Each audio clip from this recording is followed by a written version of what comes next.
ನಮಸ್ಕಾರ ವೀಕ್ಷಕರೇ. ದೆಹಲಿ ಅಟ್ಯಾಕ್ ಆಗ್ತಾ ಇದ್ದ ಬೆನ್ನಲ್ಲೇ ಕಾಂಗ್ರೆಸ್ ನಾಯಕರೆಲ್ಲ ಮೋದಿಯನ್ನ ಟಾರ್ಗೆಟ್ ಮಾಡಿ ಸೆಕ್ಯೂರಿಟಿ ಫೇಲ್ಯೂರ್ ಅಂತಿರೋದನ್ನ ನೋಡ್ತಾ ಇದ್ದೀರಾ. ಆದ್ರೆ ದಿಢೀರ್ ಅಂತ ಈಗ ಹೈ ಲೆವೆಲ್ ನಲ್ಲಿ ಹೊಸ ಅಜೆಂಡಾ ಶುರುವಾದಂತೆ ಕಾಣಿಸ್ತಾ ಇದೆ. ಕಾಂಗ್ರೆಸ್ನ ರಾಷ್ಟ್ರೀಯ ವಕ್ತಾರೆ ಹಾಗೂ ಸೋಷಿಯಲ್ ಮೀಡಿಯಾ ಹೆಡ್ ಸುಪ್ರಿಯಾ ಶ್ರೀನೇಟ್ ಪ್ರಧಾನಿ ಮೋದಿಗೆ ಕೇಳಿರೋ ಪ್ರಶ್ನೆಗಳನ್ನ ನೋಡ್ತಾ ಇದ್ರೆ ಇವರ ಉದ್ದೇಶ ಇದೇನಾ ಅನ್ನೋ ರೀತಿ ಚರ್ಚೆ ಆಗ್ತಾ ಇದೆ. ಇನ್ನೊಂದೆಡೆ ಇಂಡಿ ಒಕ್ಕೂಟದ ನಾಯಕರೆಲ್ಲ ಒಕ್ಕೊರಲಿನಿಂದ ತಮ್ಮ ರಾಜಕೀಯವನ್ನ ಗಟ್ಟಿ ಮಾಡಿಕೊಳ್ಳುವ ಸಲುವಾಗಿ ಹಳೆಯ ಹೇಳಿಕೆಗಳನ್ನ ಮತ್ತೆ ಮತ್ತೆ ಹೇಳಿ ಸಮಸ್ತ ಭಾರತೀಯರ ಕೆಂಗಣಿಗೆ ಗುರಿಯಾಗ್ತಾ ಇದ್ದಾರೆ.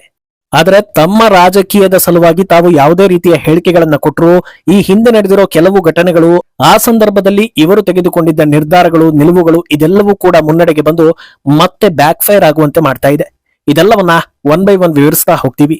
ಈ ವಿಡಿಯೋವನ್ನ ತಪ್ಪದೆ ಕೊನೆ ತನಕ ನೋಡಿ. ಅದಕ್ಕೂ ಮುನ್ನ ಮೀಡಿಯಾ ಮಾನ್ಸ್ಟರ್ ಚಾನೆಲ್ ನ ತಪ್ಪದೆ ಸಬ್ಸ್ಕ್ರೈಬ್ ಮಾಡಿ. ಎಸ್, ರಾಜಕೀಯದಲ್ಲಿ ಅವಕಾಶವಾದಿತನ ಅನ್ನೋದು ಹೊಸತಲ್ಲ. ಯಾರೇ ಅಧಿಕಾರದಲ್ಲಿದ್ರೂ ಅವರು ಸ್ವಲ್ಪ ಎಡವಿದ್ರೂ ವಿಪಕ್ಷಗಳು ಅದರ ಅಡ್ವಾಂಟೇಜ್ ಅನ್ನ ತೆಗೆದುಕೊಳ್ಳೋದು ಸಹಜ ಪ್ರಕ್ರಿಯೆ. ಇದು ತಲತಲಾಂತರದಿಂದ ನಡೆದುಕೊಂಡು ಬಂದಿರೋದೆ.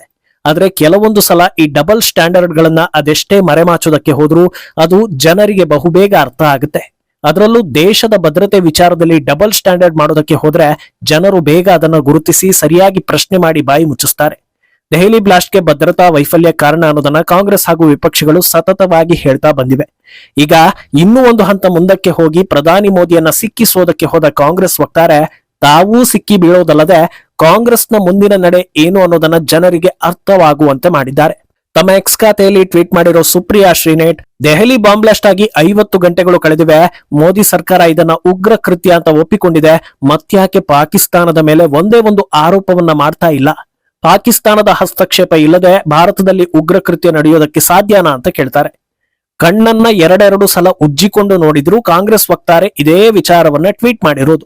ಪ್ರತಿ ಸಲ ಪಾಕ್ ಮೂಲದ ಉಗ್ರರು ಭಾರತದಲ್ಲಿ ದುಷ್ಕೃತ್ಯ ಎಸಗಿದ್ರೆ ಆ ಸಂದರ್ಭದಲ್ಲಿ ಪಾಕಿಸ್ತಾನಕ್ಕೆ ಬುದ್ಧಿ ಕಲಿಸ್ತೀವಿ ಅಂತ ಮೋದಿ ಸರ್ಕಾರದ ಯಾವ್ದಾದ್ರೂ ನಾಯಕರು ಹೇಳಿದ್ದಿದ್ರೆ ಕಾಂಗ್ರೆಸ್ ನಾಯಕರು ಅದ್ಹೇಗ್ರಿ ಪಾಕಿಸ್ತಾನದ ಮೇಲೆ ಆರೋಪ ಮಾಡ್ತೀರಾ? ನಿಮ್ಮ ಹತ್ರ ಏನಾದ್ರೂ ಸಾಕ್ಷಿ ಇದೆಯಾ? ಆಧಾರ ಇಲ್ಲದೆ ಆರೋಪ ಮಾಡೋದು ಸರಿನಾ ಅಂತ ಕೇಳಿದ್ದನ್ನ ನೋಡಿದ್ದೀರಾ. ಅಲ್ಲದೆ ಕರ್ನಾಟಕದ ಕೆಲ ಕಾಂಗ್ರೆಸ್ ಕಲಿಗಳು ಪಾಕಿಸ್ತಾನ ವೈರಿ ದೇಶ ಅಲ್ಲ, ಪಕ್ಕದ ದೇಶ, ಪಾಕಿಸ್ತಾನದ ಮೇಲೆ ಯುದ್ಧ ಮಾಡಬಾರದು ಅಂತ ಹೇಳಿದ್ದನ್ನೂ ಕೇಳಿರ್ತೀರ.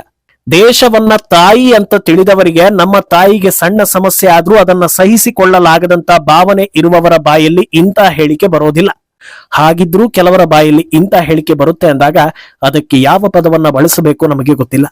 ಈಗ ವಿಷಯ ಏನಂದ್ರೆ ಅಂತ 26/11 ಅಟ್ಯಾಕ್ ನಲ್ಲಿ 166 ಭಾರತೀಯರ ಪ್ರಾಣವನ್ನ ಪಾಕ್ ಮೂಲದ ಉಗ್ರರು ಹರಣ ಮಾಡಿದಾಗ್ಲೂ ಪಾಕಿಸ್ತಾನಕ್ಕೆ ಕ್ಲೀನ್ ಚಿಟ್ ಕೊಟ್ಟ ಅಸಹ್ಯ ಸಂತತಿಗಳು ಈಗ ಏಕಾಏಕಿ ಪಾಕಿಸ್ತಾನ ಕಾರಣ ಅನ್ನೋದನ್ನ ಹೇಳ್ತಿದ್ದಾರೆ ಅಂದಾಗ ಅಚ್ಚರಿಯೂ ಆಗುತ್ತೆ, ಆತಂಕವೂ ಆಗುತ್ತೆ. ಅದೆಲ್ಲದಕ್ಕಿಂತ ಹೆಚ್ಚಾಗಿ ಅನುಮಾನವೂ ಜಾಸ್ತಿ ಆಗುತ್ತೆ. How is this miracle happened ಅಂತ ಯೋಚಿಸುವಷ್ಟರಲ್ಲಿ ಸುಪ್ರಿಯಾ ಶ್ರೀನೇಟ್ರ ಮುಂದಿನ ಸಾಲುಗಳೇ ಇದಕ್ಕೆ ಇದೇನಾ ಕಾರಣ ಅನ್ನೋ ಉತ್ತರವನ್ನ ಹುಡುಕೋದಕ್ಕೆ ಅವಕಾಶ ಮಾಡಿಕೊಟ್ಟಿದೆ. ಅದೇನಂದ್ರೆ ಪಾಕಿಸ್ತಾನದ ಕೈವಾಡ ಇಲ್ಲದೆ ಭಾರತದಲ್ಲಿ ಉಗ್ರ ಕೃತ್ಯ ಆಗಲ್ಲ ಅಂತ ಹೇಳಿರೋದು. ಅಬ್ಬಬಾ, ಎಂತ ಡಬಲ್ ಸ್ಟ್ಯಾಂಡರ್ಡ್ ಅಂತ ಅನಿಸೋದಿಲ್ವಾ? ಸರಿ, ಈಗ ಯಾಕೆ ಈ ಸ್ಟೇಟ್ಮೆಂಟ್ ಬಂತು ಅಂತ ನೋಡಿದ್ರೆ ಬಾಂಬ್ ಬ್ಲಾಸ್ಟ್ ನಲ್ಲಿ ಸಿಕ್ಕಿ ಬಿದ್ದವರೆಲ್ಲ ಭಾರತೀಯರೇ, ಅದರಲ್ಲೂ ವೈದ್ಯರೇ, ಹೆಣ್ಣು ಗಂಡು ಅನ್ನೋ ಭೇದವಿಲ್ಲದೆ ಎಲ್ಲರೂ ದೇಶದಲ್ಲಿ ದಂಗೆಗೆ ಪ್ಲಾನ್ ಮಾಡಿದ್ದವರೇ.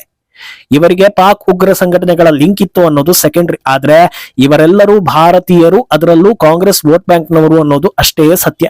ಇವರನ್ನ ಟಾರ್ಗೆಟ್ ಮಾಡೋಣ ಅಂದ್ರೆ ಮಾತಿನ ಬರದಲ್ಲಿ ಸಮುದಾಯವನ್ನ ದೂರೋ ಹಾಗೆ ಆಗಿ ವೋಟ್ ಹಾಕೋದು ಯಾರು ಅನ್ನೋ ಪ್ರಶ್ನೆ ಬರುತ್ತೆ. ಏನೂ ಮಾತನಾಡದೆ ಸುಮ್ಮನಿದ್ರೆ ಜನರಿಗೆ ಮಾತಾಡೋದಕ್ಕೆ ಅವಕಾಶ ಕೊಟ್ಟಂತಾಗುತ್ತೆ.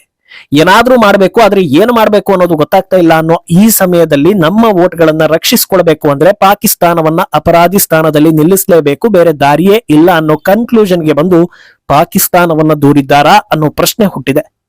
ಇಷ್ಟು ವರ್ಷ ಪಾಕಿಸ್ತಾನ ಪ್ರೇಮವನ್ನ ಕಾಪಾಡಿಕೊಂಡು ಬಂದ್ರು ಈ ಸಂದರ್ಭದಲ್ಲಿ ಅವರನ್ನ ದೂರೋದಕ್ಕೆ ಅದೆಷ್ಟು ದುಃಖ ಆಗಿದೆಯೋ ಅಂತ ಜನರು ಮಾತಾಡ್ತಾ ಇದ್ರು.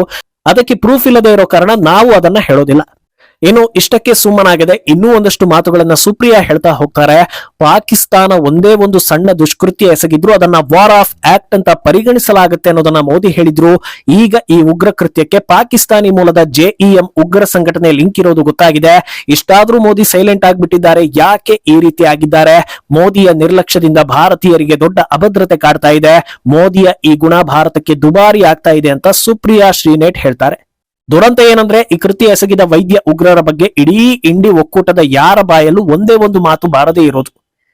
ನೇರವಾಗಿ ಮೋದಿಯನ್ನ ಪ್ರಶ್ನಿಸುವ ಇವರು ತಪ್ಪು ಮಾಡಿದ್ಯಾರು ಅನ್ನೋದರ ಬಗ್ಗೆ ಒಂದೇ ಒಂದು ಮಾತನಾಡದೆ ಚಾಣಾಕ್ಷತೆ ಪ್ರದರ್ಶಿಸ್ತಾ ಇದ್ರು. ಭಾರತದಲ್ಲಿ ಜನರು ಸ್ವಲ್ಪ ನಿದ್ದೆಯಿಂದ ಇದ್ದಿರೋದ್ರಿಂದ ಇವರೆಲ್ಲರ ಉದ್ದೇಶ ಗೊತ್ತಾಗ್ತಾ ಇದೆ.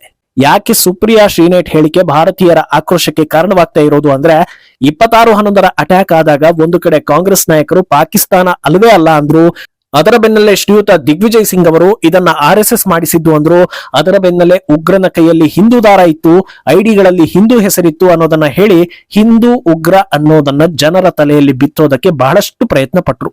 ಕೆಲ ನಾಯಕರಂತೂ ಹಿಂದೂಗಳು ಮೂರ್ಖರು, ನಾಲಾಯಕರು, ಯಾವುದಾದ್ರೂ ಒಂದು ಜಾತಿ ಬಗ್ಗೆ ಮಾತಾಡಿದ್ರೆ ಮಾತ್ರ ಓಡೋಡಿ ಬರ್ತಾರೆ, ಎಲ್ಲಾ ಜಾತಿಗಳನ್ನ ಸೇರಿಸಿ ಒಟ್ಟಿಗೆ ಹಿಂದೂಗಳು ಸರಿ ಇಲ್ಲ ಅಂತ ಎಷ್ಟು ಕೆಟ್ಟ ಪದ ಬಳಸಿದ್ರು, ಯಾರು ಏನು ಮಾಡೋದಿಲ್ಲ ಅನ್ನೋ ದೃಢವಾದ ಧೈರ್ಯದಲ್ಲಿ ಹಿಂದೂ ಉಗ್ರ ಅನ್ನೋದನ್ನ ಬಿಂಬಿಸೋದಕ್ಕೆ ಇನ್ನಿಲ್ಲದ ಸರ್ಕಸ್ ಮಾಡಿದ್ರು.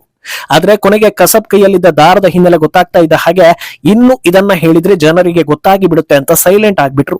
ಆದ್ರೆ ಆಗ ಭಾರತದ ಮೂಲ ನಿವಾಸಿಗಳಿಗೆ ಮಸಿ ಬಳಿಯೋದಕ್ಕಿದ್ದ ಧೈರ್ಯ ಈಗ ಯಾಕಿಲ್ಲ ಅನ್ನೋದು ಜನರ ಪ್ರಶ್ನೆ.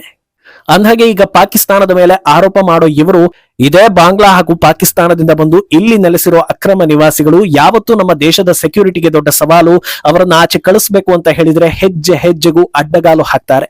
ಒಂದು ಕಡೆ ಆ ರೀತಿ, ಇನ್ನೊಂದು ಕಡೆ ಈ ರೀತಿ ರಾಜಕಾರಣ ಮಾಡೋದಕ್ಕೆ ದೇಶದ ಜನರನ್ನ ಬಲಿ ಕೊಡೋದು ಬಿಟ್ಟು ಬೇರೆ ದಾರಿಯೇ ಇಲ್ವಾ ಅಂತ ಜನರು ಅವರನ್ನ ಪ್ರಶ್ನೆ ಮಾಡೋ ಹಂತಕ್ಕೆ ಅವರು ಬಂದಿರೋದು ನೀಟಾಗಿ ಕಾಣಿಸ್ತಾ ಇದೆ.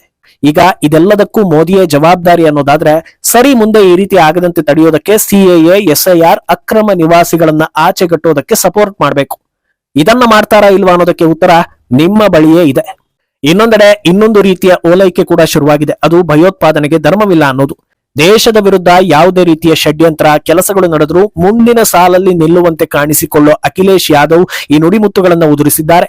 ಭಯೋತ್ಪಾದನೆಗೆ ಧರ್ಮ ಇಲ್ಲ, ಆದ್ರೆ ಈ ಘಟನೆ ಆಗೋದಕ್ಕೆ ಮೋದಿ ಸರ್ಕಾರದ ಭದ್ರತಾ ವೈಫಲ್ಯವೇ ಕಾರಣ, ಮೋದಿ ಸರ್ಕಾರದ ಮೇಲೆ ನಂಬಿಕೆಯೇ ಹೋಗಿದೆ ಅನ್ನೋ ರೀತಿ ಅಖಿಲೇಶ್ ಮಾತಾಡ್ತಾರೆ. ಅಂದಹಾಗೆ ಇವರು ಈ ಹೇಳಿಕೆ ನೀಡಿದ್ರಲ್ಲಿ ಖಂಡಿತ ಯಾರಿಗೂ ಅಚ್ಚರಿ ಇಲ್ಲ. ಇದೆಲ್ಲ ಜನರಿಗೆ ಅಭ್ಯಾಸ ಆಗಿದೆ. ಅಪ್ಪಿತಪ್ಪಿ ಭಾರತದ ಪರವಾಗಿ ಇವರೇನಾದ್ರೂ ಹೇಳಿಕೆ ಕೊಟ್ರೆ ಆಗ ಅಚ್ಚರಿ ಪಡಬೇಕು ಅಂತ ಜನರು ಮಾತಾಡೋ ಹಾಗಾಗಿದೆ. ಇನ್ನೊಂದೆಡೆ ಕರ್ನಾಟಕದ ಮಂತ್ರಿ ಜಮೀರ್ ಅಹಮದ್ ಖಾನ್ ಕೂಡ ಇದನ್ನೇ ಹೇಳಿದ್ದಾರೆ. ಸಾಲದಕ್ಕೆ ಬಿಹಾರ ಎಲೆಕ್ಷನ್ ಹಿನ್ನೆಲೆ ಸ್ಫೋಟ ಮಾಡಿಸಿದ್ದಾರೆ ಅಂತ ಅವರು ಹೇಳ್ತಾರೆ.